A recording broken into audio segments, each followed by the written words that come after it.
students, நம்ம வந்துட்டு last கிளாஸில் வந்துட்டு என்ன பார்த்தோம்னா acids and bases chapter 14th chapter இருக்கக்கூடிய பேஸ் அப்படின்னா என்னென்னு பார்த்தோம்.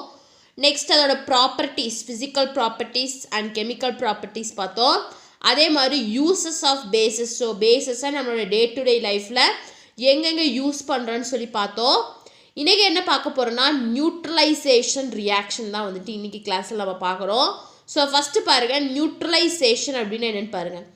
When neutrality is achieved between different chemical substances with different chemical properties through a reaction, then it is called neutralization in chemistry.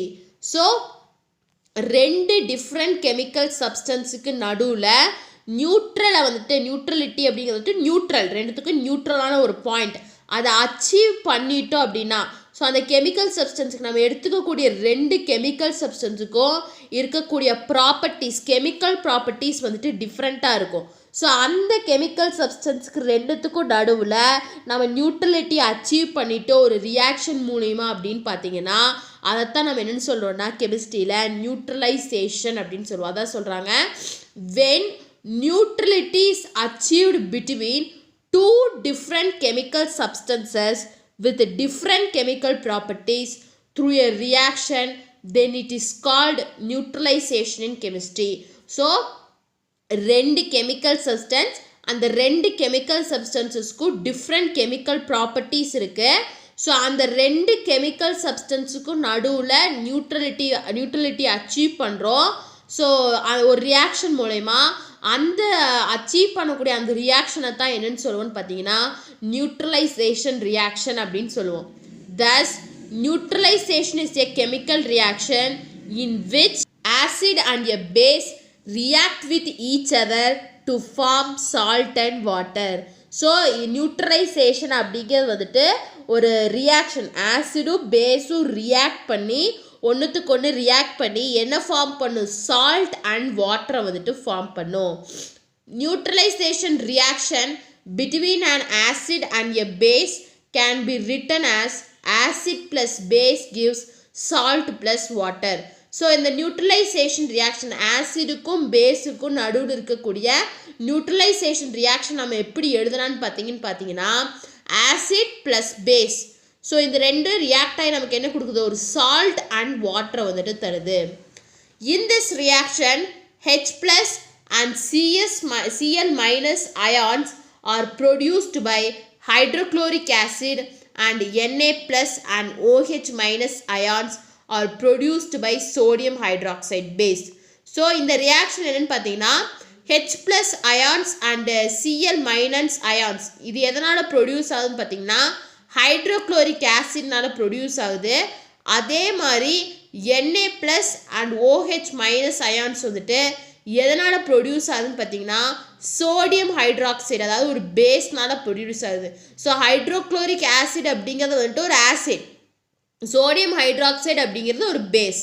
When these ions combined together sodium chloride salt and water are produced. Suppose இந்த ரெண்டு அயன்ஸும் combine ஆகும்போது என்ன produce ஆகும்னு பார்த்தீங்கன்னா sodium chloride salt and water, இந்த ரெண்டு சப்ஸ்டன்ஸும் வந்துட்டு ப்ரொடியூஸ் ஆகும். Similarly other acids also produce their salts when they react with bases. Some of the salts produced by neutralization reaction are given below. So இதே மாதிரி இன்னொரு ஆசிட்ஸும் பேஸும் வந்துட்டு ரியாக்ட் ஆகும்போது சிமிலர் சால்ட்ஸ், அதோட சால்ட் வந்துட்டு ப்ரொடியூஸ் ஆகும். ஸோ சில நியூட்ரலைசேஷன் ப்ராசஸ் மூலமா உண்டாயிருக்கக்கூடிய சால்ட் கொடுத்துருக்காங்க. ஸோ ஃபஸ்ட்டு பாருங்கள், ஹைட்ரோக்ளோரிக் ஆசிட் அண்ட் பேஸில் சோடியம் ஹைட்ராக்சைடு ரெண்டு ரியாக்ட் ஆகி நமக்கு என்ன கிடைக்குது, சோடியம் குளோரைட் சால்ட் கிடைக்குது.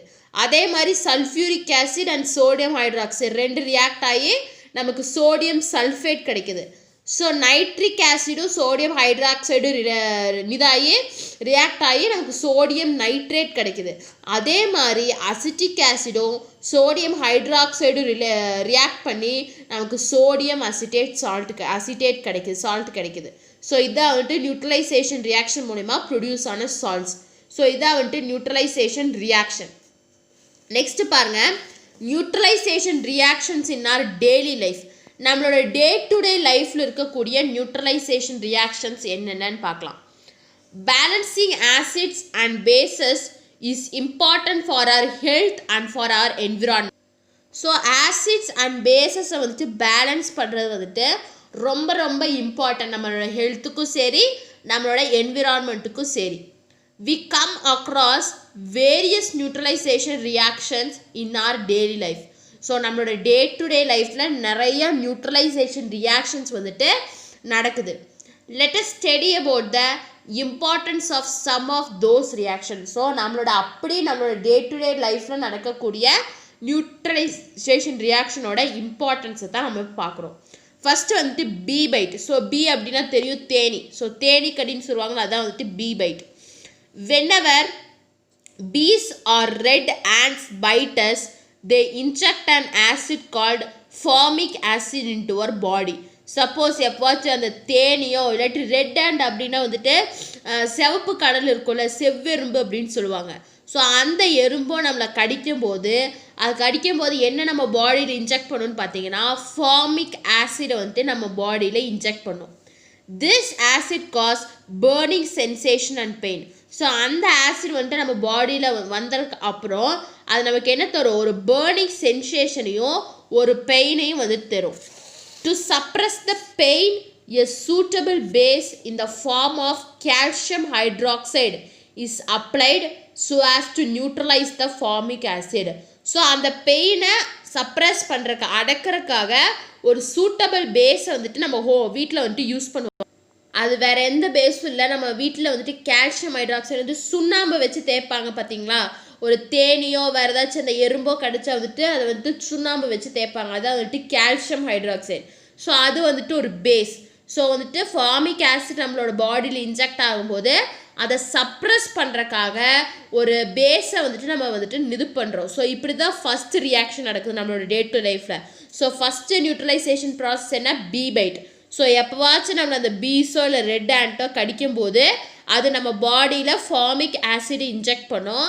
அந்த ஃபார்மிக் ஆசிட் நம்ம பாடியில் வந்த உடனேயுமே நமக்கு ஒரு பேர்னிங் சென்சேஷனையும் ஒரு பெயினையும் வந்துட்டு தரும். ஸோ அந்த பெயினையும் அந்த பேர்னிங் சென்சேஷனையும் சப்ரஸ் பண்ணுறதுக்காக ஒரு சூட்டபிள் பேஸை நம்ம வீட்டில் யூஸ் பண்ணுவோம். அது என்ன பேஸுன்னு பார்த்தீங்கன்னா கால்சியம் ஹைட்ராக்சைடு. அதாவது வந்துட்டு சுண்ணாம்பு வைப்பாங்களா, அதுதான் கால்சியம் ஹைட்ராக்சைடு. ஸோ அதை வைக்கிறது மூலிமா நம்மளால் அந்த ஃபார்மிக் ஆசிடை வந்துட்டு நியூட்ரலைஸ் பண்ண முடியும் அப்படின்னு சொல்கிறாங்க. நெக்ஸ்ட்டு பாருங்கள், வாஸ்ப் பைட். அதாவது வந்துட்டு வண்டுன்னு சொல்கிறோம்ல, ஸோ அது கடிக்கும்போது when we are bitten by wasp we feel the burning sensation and pain. Suppose அந்த வாஸ்ப் அந்த வண்டு வந்து நம்மளை கடிச்சு வச்சுருச்சுன்னு வைங்க, நமக்கு என்ன அதே மாதிரி எறும்பு எப்படி கடிச்சோ அதே மாதிரி ஒரு பேர்னிங் சென்சேஷனாகவும் பெயினாகவும் இருக்கும். It is due to an alkaline substance injected by the insect. அது எதனாலன்னு பார்த்தீங்கன்னா அந்த இன்செக்ட் அந்த வாஸ்ப்பு வந்துட்டு நம்ம பாடியில் வந்துட்டு ஒரு ஆல்கலைன் சப்ஜெக்டை இன்ஜெக்ட் பண்ணிவிடும். எப்படி வந்துட்டு பீஸ் வந்துட்டு ஃபார்மிக் ஆசிடை வந்துட்டு நம்ம பாடியில் இன்ஜெக்ட் பண்ணுதோ அதே மாதிரி இந்த வாஸ்ப் என்ன பண்ணுன்னா நம்ம பாடியில் வந்துட்டு ஒரு ஆல்கலைன் சப்ஸ்டன்ஸை வந்துட்டு இன்ஜெக்ட் பண்ணிடும். To neutralise the alkalinity we use vinegar which is an acid. So அந்த ஆல்கலினிட்டியை வந்துட்டு நியூட்ரலைஸ் பண்ணுறதுக்கு நம்ம என்ன யூஸ் பண்ணுவோன்னு பார்த்தீங்கன்னா வினிகர். ஸோ வினிகர் அப்படிங்கிறது ஒரு ஆசிட் தான். ஸோ அதை யூஸ் பண்ணி நம்ம வந்துட்டு அதை வந்துட்டு நியூட்ரலைஸ் பண்ணுவோம். ஸோ இதான் வந்துட்டு வாஸ்ப் பைட். நெக்ஸ்ட்டு பாருங்கள், tooth decay. Generally it is advised by the doctors that we should brush our teeth twice a day. So ஜென்ரலாக டென்டிஸ்ட் என்ன சஜஸ்ட் பண்ணுவாங்க, நம்மளோட டீத்தை வந்துட்டு நம்ம ஒரு நாளைக்கு 2 தடவை ப்ரஷ் பண்ணணும். ஸோ மார்னிங் அண்டு நைட் நம்ம before we going to bed we brush our teeth அப்படின்னு சொல்லிட்டு ஜென்ரலாக வந்துட்டு டென்டிஸ்ட் வந்துட்டு சொல்லுவாங்க. ஏன் அப்படி சொல்கிறாங்கன்னு பார்த்தீங்கன்னா this is because the bacteria present in our mouth decompose the food materials stuck in the gaps between our teeth thereby causing acid formation which leads to tooth decay.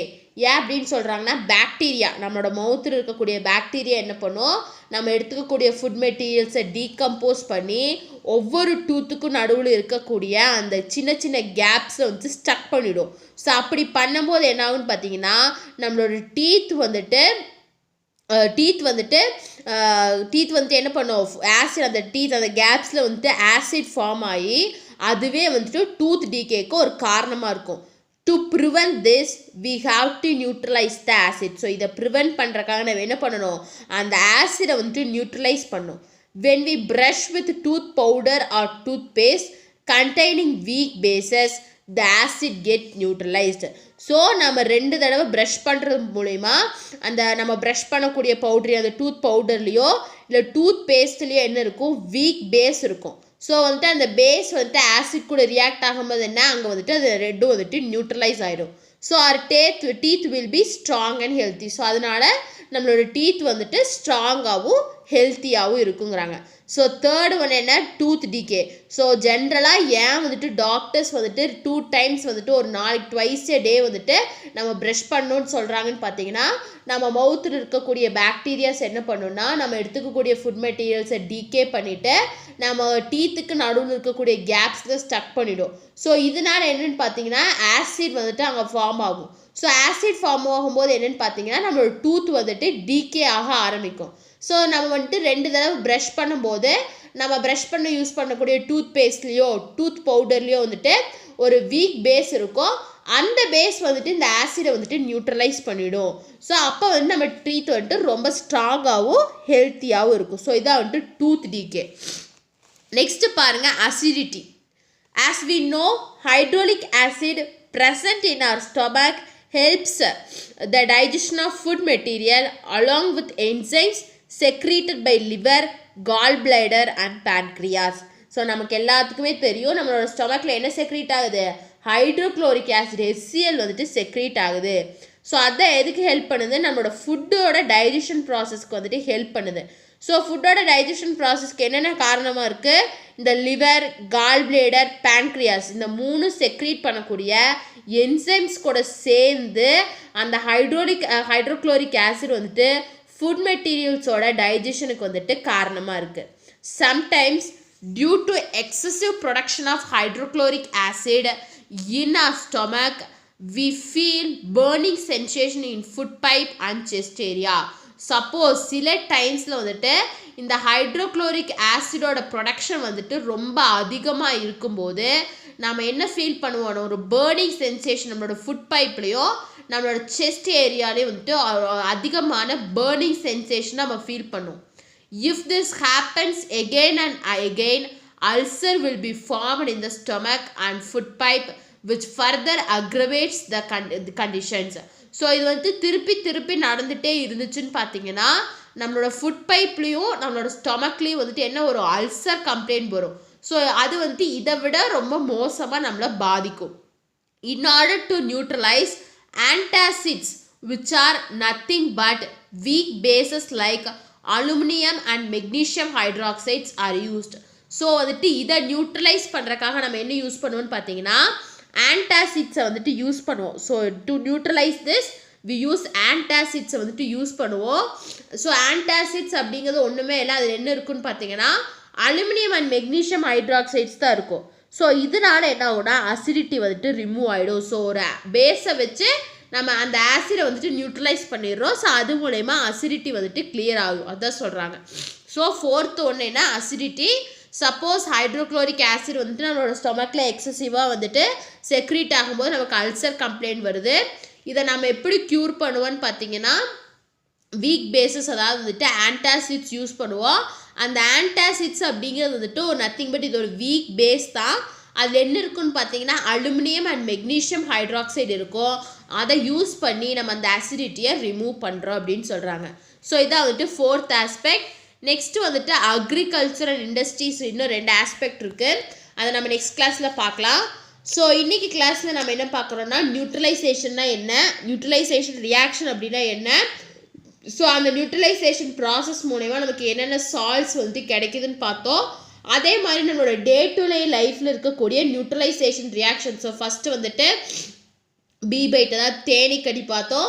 Next வேஸ்ப் pipe அந்த வண்டெல்லாம் கடிக்கிறது அது.